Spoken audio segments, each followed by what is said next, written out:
ಉದ್ಘಾಟನೆಯನ್ನು ಘೋಷಿಸುತ್ತೇನೆ. ಈ ಕಾರ್ಯಕ್ರಮ ಒಂದು ವಿಶೇಷ ವಿಚಿತ್ರ ಕಾರ್ಯಕ್ರಮ.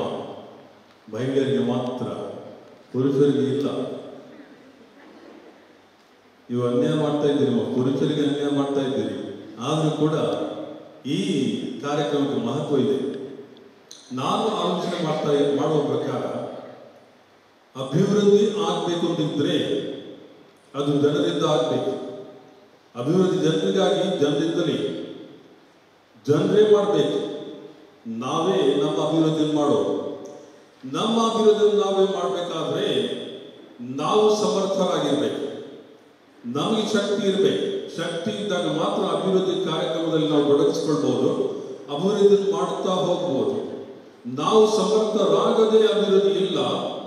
ಅಭಿವೃದ್ಧಿ ಇದ್ದಾಗ ಮಾತ್ರ ನಾವು ಸಮರ್ಥರಾಗುವುದು. ಇದೊಂದು ರೀತಿಯಲ್ಲಿ ಒಂದು ಇದ್ರೆ ಇನ್ನೊಂದು, ಇನ್ನೊಂದು ಇದ್ರೆ ಮತ್ತೊಂದು, ಈ ರೀತಿಯಲ್ಲಿದೆ. ಆದರೂ ಕೂಡ ನಾವೆಲ್ಲರೂ ಸಮರ್ಥರಾಗಿರಬೇಕು ಮತ್ತು ಅಭಿವೃದ್ಧಿ ಕಾರ್ಯಕ್ರಮದಲ್ಲಿ ನಮ್ಮನ್ನೇ ತೊಡಗಿಸಿಕೊಳ್ಬೇಕು. ಈಗ ಈ ಅಭಿವೃದ್ಧಿ ಕಾರ್ಯಕ್ರಮದಲ್ಲಿ ನಾವು ತೊಡಗಿಸ್ಕೊಳ್ಬೇಕು ಅಂತಿರುವಾಗ ಸಮರ್ಥರಾಗಿರ್ಬೇಕು. ಆ ಸಮರ್ಥತೆ ಅಥವಾ ಸಶಕ್ತತೆ ನಮ್ಮಲ್ಲಿ ಬರುವುದು ಯಾವಾಗ ಅಂತ ಹೇಳಿದ್ರೆ ನಾವು ಆರೋಗ್ಯಕರವಾಗಿದ್ದಾಗ. ಪ್ರತಿಯೊಬ್ಬರಲ್ಲಿ ನಮ್ಮಲ್ಲಿ ಆರೋಗ್ಯ ಇದ್ದಾಗ ಯಾವ ಕಾರ್ಯಕ್ರಮಕ್ಕೂ, ಯಾವ ಕೆಲಸ ಕಾರ್ಯಗಳಿಗೂ ನಾವು ಸಿದ್ಧರಾಗಿರ್ತೇವೆ, ನಾವು ತಯಾರಾಗಿರ್ತೇವೆ.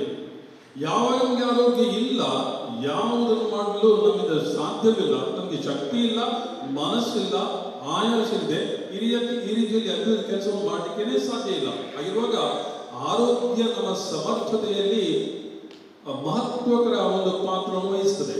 ಹೀಗಿರುವಾಗ ಪ್ರತಿಯೊಬ್ಬರ ಆರೋಗ್ಯಕ್ಕೆ ಗಮನವನ್ನು ನೀಡುವುದು ಅವಶ್ಯಕ. ಅದೇನಾಗಿದೆ, ನಮ್ಮ ಈ ಭಾರತ ದೇಶದಲ್ಲಿ ವಿಶೇಷವಾಗಿ ಆರೋಗ್ಯಕ್ಕೆ ಗಮನ ನಾವು ನೀಡ್ತಾ ಇರುವಾಗ ಒಂದು ರೀತಿಯಲ್ಲಿ ಕೆಲವು ಗುಂಪುಗಳಿಗೆ ಮೊದಲು ಮತ್ತೆ ಕೆಲವು ಗುಂಪುಗಳಿಗೆ ನಂತರ ಅಂತ ಇದೆ. ನಮ್ಮಲ್ಲಿ ನಾವು ಕುಟುಂಬದಲ್ಲಿ ಆರೋಗ್ಯವನ್ನು ನೋಡ್ತಾ ಇರುವಾಗ ಮಕ್ಕಳ ಆರೋಗ್ಯ ಮೊದಲ ಪ್ರಾಶಸ್ತ್ಯತೆಯನ್ನು ಪಡೀತದೆ. ಮಕ್ಕಳ ಆರೋಗ್ಯವನ್ನು ನಾವು ಗಮನದಲ್ಲಿಟ್ಟು ಅವ್ರಿಗೇನಾದರೂ ಆದರೆ ಮೊದಲು ನಾವು ಗಮನ ಕೊಡ್ತಾ ಇರ್ತೇವೆ. ಈ ಮಕ್ಕಳ ನಂತರ ಪುರುಷರು ಯಾರಿರ್ತಾರೆ, ಗಂಡಂದಿರು ಯಾರಿರ್ತಾರೆ, ಅವರ ಆರೋಗ್ಯದ ಬಗ್ಗೆ ಗಮನ. ಮತ್ತೆ ಕೊನೆಗೆ ಏನಾದರೂ ಉಳಿದ್ರೆ ಮಹಿಳೆಯರ ಆರೋಗ್ಯದ ಬಗ್ಗೆ ಗಮನ ಅಲ್ವಾ? ನಮ್ಮ ಪರಿಸ್ಥಿತಿ ಯಾವ ರೀತಿ ಇದೆ ನೋಡಿ. ನಮ್ಮ ಕುಟುಂಬದಲ್ಲಿ ಊಟ, ಆಹಾರ ಸೇವನೆ ನೋಡಿ. ಮೊದಲು ಈ ತಾಯಿ ಮನಸ್ಸಿನಲ್ಲಿ ಆಲೋಚನೆ ಮಾಡೋದು, ಮಕ್ಕಳು ಬೇಕಾದಷ್ಟು ಊಟ ಮಾಡಲಿ ಮೊದಲು ಅಲ್ವಾ? ಮಕ್ಕಳು ಅದಾದ ಮೇಲೆ ಗಂಡ ಊಟ ಮಾಡಲಿ, ಮತ್ತೆ ನಾನು ಅಂತ ಹೇಳುವಾಗ ಅಲ್ಲಿ ಉಳಿದ್ರೆ ಮಾತ್ರ, ಎಷ್ಟು ಉಳಿದ್ರೆ ಅಷ್ಟು ಮಾತ್ರ. ಆರಾಮಿಲ್ಲ, ಸೌಖ್ಯ ಇಲ್ಲ ಅಂತ ಇರುವಾಗ ನೋಡಿ ಯಾವ ರೀತಿಯ ಪರಿಸ್ಥಿತಿ ಇದೆ. ಮಕ್ಕಳಿಗೆ ಏನಾದರೂ ಸ್ವಲ್ಪ ಆಯಿತು, ಎಲ್ಲರಿಗೆ ಗಡಿಬಿಡಿ ಅಲ್ವಾ? ಆ ಮಗುವನ್ನು ಕರ್ಕೊಂಡು ಆಸ್ಪತ್ರೆಗೆ ರಾತ್ರಿ ಅಂದರೆ ರಾತ್ರಿ, ಹಗಲಿಗೆ ಅಂದರೆ ಹಗಲಿಗೆ ಕರ್ಕೊಂಡು ಹೋಗ್ತೇವೆ. ಆದಷ್ಟು ಬೇಗ ಏನು ಸ್ವಲ್ಪ ಆದರೂ ಕೂಡ ಭಾರಿ ಬೇಸರ, ಭಾರಿ ಕಾಳಜಿ. ಈ ಮೂಲಕ ನಾವು ಮಗುವಿನ ಆರೋಗ್ಯಕ್ಕೆ ವಿಶೇಷವಾಗಿ ಕೆಲಸ ಮಾಡ್ತೇವೆ. ನೆಕ್ಸ್ಟ್ ಬರೋದು ಪುರುಷರ ಆರೋಗ್ಯ. ನಮ್ಮ ಗಂಡ ಹುಷಾರಿಲ್ಲ ಅಂತ ಇರುವಾಗ ಈ ಹೆಲ್ತ್ ಮಕ್ಕಳಿಗೆ ಭಾರಿ ಒಂದು ಬೇಸರ. ಅವರು ಆದಷ್ಟು ಇವ್ರದ್ದು ಆರೋಗ್ಯ ಚೆನ್ನಾಗಿ ಇರಬೇಕು ಅಂತೇಳಿ ಮಾಡ್ತಾರೆ. ಆದರೆ ಮಹಿಳೆಗೆ ಏನಾದರೂ ಆರೋಗ್ಯ ಚೆನ್ನಾಗಿಲ್ಲ ಅಂತಿದ್ರೆ ಈ ಪುರುಷರಿಗೆ ಬಿದ್ದು ಹೋಗಿಲ್ಲ ಅಲ್ವ?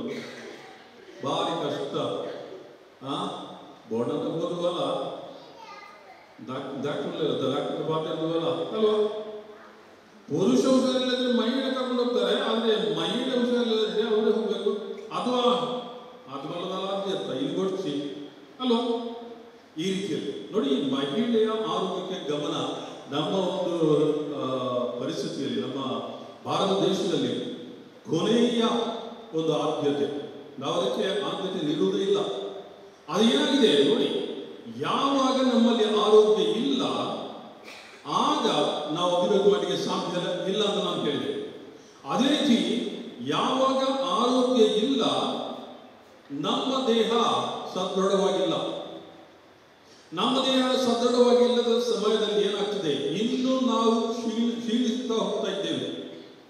ನಮಗೆ ಆರೋಗ್ಯ ಇಲ್ಲದಾಗ ಊಟ ಬೇಡ, ರುಚಿಸುವುದಿಲ್ಲ, ಸೇವಿಸಲಿಕ್ಕೆ ಮನಸ್ಸಿಲ್ಲ, ಸೇವಿಸಿದ್ರೂ ಕೂಡ ಜೀರ್ಣ ಸರಿ ಆಗ್ತಾ ಇಲ್ಲ. ಆರೋಗ್ಯ ಚೆನ್ನಾಗಿದ್ದರೆ ಮಾತ್ರ ದೇಹ ಸದೃಢವಾಗಿರುತ್ತದೆ. ಈ ಆರೋಗ್ಯ ಇಲ್ಲದವಾಗ ಅಥವಾ ಯಾವಾಗ ನಾವು ಪೌಷ್ಟಿಕ ಆಹಾರವನ್ನು ಸೇವಿಸುವುದಿಲ್ಲ, ವಿಶೇಷವಾಗಿ ನಮ್ಮಲ್ಲಿ ರಕ್ತಹೀನತೆ ಇರ್ತದೆ. ಅದರ ಜೊತೆಗೆ ರೋಗ ನಿರೋಧಕ ಶಕ್ತಿ ಕಡಿಮೆ ಆಗ್ತದೆ, ಪೌಷ್ಟಿಕಾಂಶಗಳ ಕೊರತೆ ಇದೆ. ಇದು ಈ ನಮ್ಮ ದೇಶದಲ್ಲಿ ವಿಶೇಷವಾಗಿ ಮಹಿಳೆಯರ ಬಗ್ಗೆ ನಾವು ಗಮನ ಕಡಿಮೆ ಕೊಡೋದ್ರಿಂದ ಮಹಿಳೆಯರಲ್ಲಿ ಈ ಕಷ್ಟ ಜಾಸ್ತಿ ಇದೆ. ಪೌಷ್ಟಿಕ ಆಹಾರ ಸೇವನೆಯಲ್ಲಿ ಅವರಿಗೆ ಕೊರತೆ ಇದೆ, ರೋಗ ನಿರೋಧಕ ಶಕ್ತಿ ಕಡಿಮೆ ಆಗ್ತದೆ ಮತ್ತು ರಕ್ತಹೀನತೆ. ಈ ಮೂಲಕ ಏನಾಗ್ತದೆ ಅಂತ ಹೇಳಿದ್ರೆ, ಈ ಮಹಿಳೆಯರ ಆರೋಗ್ಯ ಚೆನ್ನಾಗಿ ಇಲ್ಲದಾಗ ಮಗುವಿನ ಆರೋಗ್ಯಕ್ಕೂ ಅದು ಬಾಧಕವಾಗ್ತದೆ. ಮಗು ಚೆನ್ನಾಗಿರಬೇಕು, ತಾಯಿ ಕೂಡ ಚೆನ್ನಾಗಿರಬೇಕು. ಮೊಲೆಯುಡಿಸುವ ತಾಯಿ ಯಾವಾಗ ಪೌಷ್ಟಿಕಾಂಶವನ್ನು ಬೇಕಾದ ರೀತಿಯಲ್ಲಿ ಸೇವಿಸಿ ಅವರು ಸದೃಢವಾಗಿರ್ತಾರೆ, ಒಳ್ಳೆಯ ಆರೋಗ್ಯದಲ್ಲಿ ಇರ್ತಾರೆ, ಆಗ ಆ ಮಗು ಕೂಡ ಆರೋಗ್ಯಕರ ಪರಿಸ್ಥಿತಿ ಬರ್ತದೆ. ಅದರಿಂದ ಮಹಿಳೆಯ ಆರೋಗ್ಯವನ್ನು ಕೂಡ ನಾವು ನಿರ್ಲಕ್ಷಿಸಬಾರದು. ಆ ಮಹಿಳೆಯ ಆರೋಗ್ಯಕ್ಕೆ ಎಷ್ಟು ಹೆಚ್ಚು ಗಮನ ನಾವು ಕೊಡ್ತೇವೆ, ಅಷ್ಟು ನಮ್ಮ ಸಮಾಜ ಉತ್ತಮ ಆರೋಗ್ಯಕರವಾಗಿ ಇರಲಿಕ್ಕೆ ಸಾಧ್ಯ. ನಮ್ಮ ಸಮಾಜದಲ್ಲಿರುವ ಎಲ್ಲರೂ ಆರೋಗ್ಯಕರವಾಗಿ ಇರಬೇಕಾದ್ರೆ ಮಹಿಳೆಯ ಆರೋಗ್ಯಕ್ಕೆ ನಾವು ಗಮನ ಕೊಡಲೇಬೇಕು. ಇವತ್ತು ನಮ್ಮ ದೇಶದಲ್ಲಿ ನಮ್ಮ ದೇಶದಲ್ಲಿ ಇಡೀ ಪ್ರಪಂಚದಲ್ಲಿ ನಾವು ನೋಡುವಾಗ 50% ಮಹಿಳೆಯರು, 50% ಪುರುಷರು. ಹಾಗಾದ್ರೆ ಈ 50% ಮಹಿಳೆಯರಿಗೆ ನಾವು ಯಾಕೆ ನಿರ್ಲಕ್ಷ್ಯ ಮಾಡ್ತೇವೆ?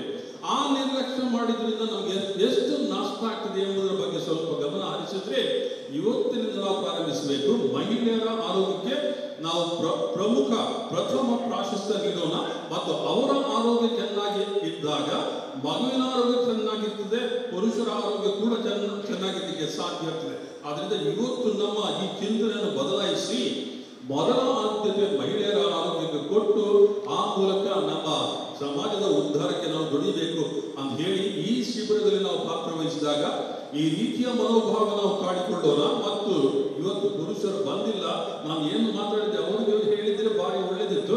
ಆದರೂ ನೀವು ಇವತ್ತು ಹಿಂದಕ್ಕೆ ಹೋಗಿ ಈ ವಿಚಾರವನ್ನು ಅವರು ಕೂಡ ಮನದಟ್ಟು ಮಾಡಿಸಿ ಮಹಿಳೆಯರ ಆರೋಗ್ಯಕ್ಕೆ ಕೂಡ ಗಮನ ಬರುವಂತೆ ನಮ್ಮ ಸಮಾಜವನ್ನು ನಾವು ಬದಲಾಯಿಸಲು ಪ್ರಯತ್ನ ಪಡೋಣ. ಎಲ್ರಿಗೂ ಶುಭವಾಗಲಿ. ಈ ಶಿಬಿರದಲ್ಲಿ ನಿಮ್ಗೆಲ್ರಿಗೂ ಒಳಿತಾಗಲಿ ಅಂತ ಆಶಿಸಿ ನಾನು 2 ಮಾತುಗಳನ್ನು ಕೊನೆಗೊಳಿಸ್ತೇನೆ.